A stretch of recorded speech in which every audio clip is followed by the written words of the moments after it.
O som das imagens.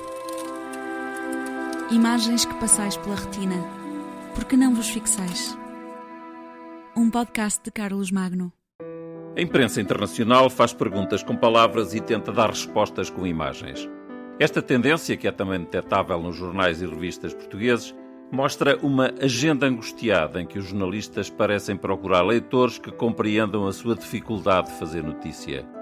Quem, o quê, quando, como, onde e porquê. A resposta a estes 5 elementos básicos do jornalismo não se compagina, porém, com as opiniões dos tudólogos que invadiram as televisões e comentam a crise como se o mundo não tivesse ainda hoje mudado.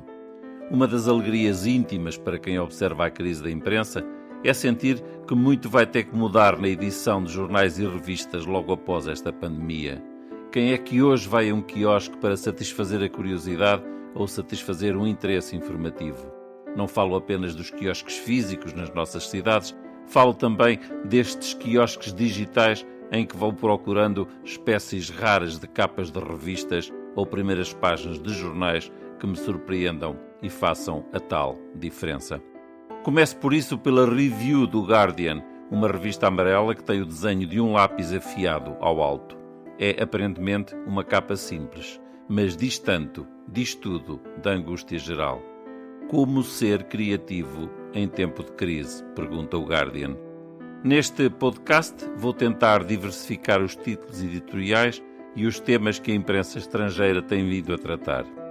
A revista Time, por exemplo, fala do grande acerto de contas, mas revistas mais especializadas, como Aviation, da aviação, faz capa com um avião no meio das nuvens. Título: Lançando uma sombra impressionante. Casting an Impressive Shadow. A revista Downtown, The Heart, escreve Far From Reach, que é como quem diz, longe do objetivo. E o The Spectator pergunta quem pode domesticá-lo, a ele, ao vírus. A Business Today escreve Enfrentando a Crise, Clashing Tiger e Famine Dragon, ou seja, a Índia e a China na competição oriental vista do Ocidente. Big Project é uma revista de construção civil, título O Jogo da Espera. Também a revista de Brides, vale a pena olhar para ela. Tem uma máscara na capa, diz apenas edição de quarentena, mais nada.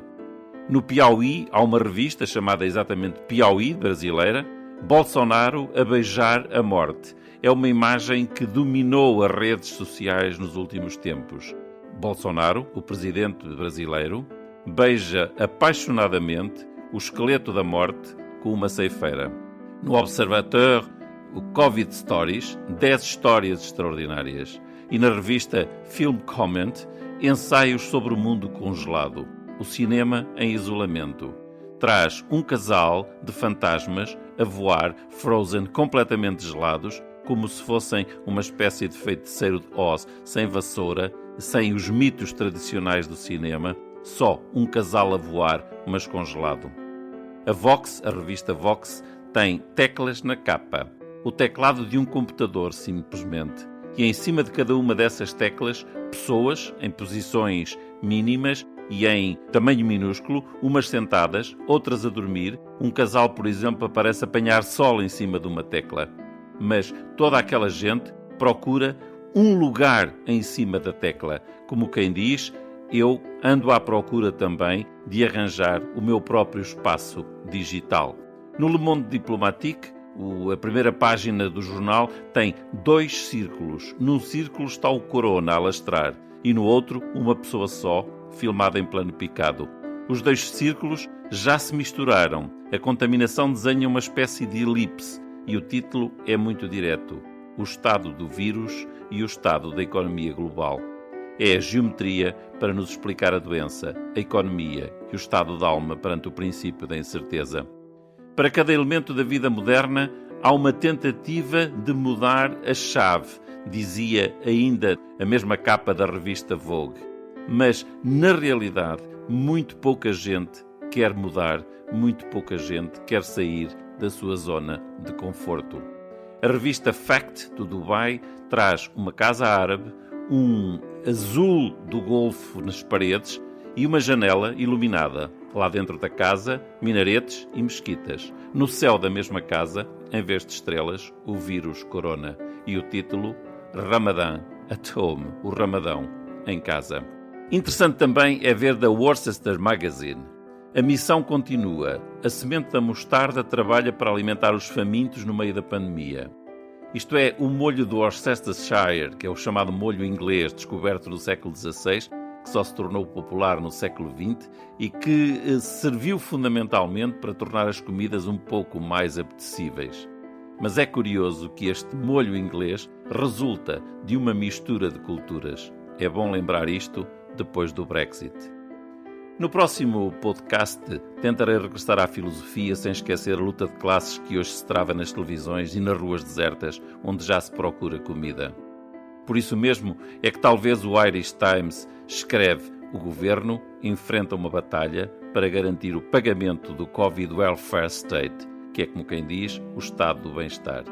E eu pergunto, há quanto tempo esta expressão, estado de bem-estar, já não era usada na nossa imprensa?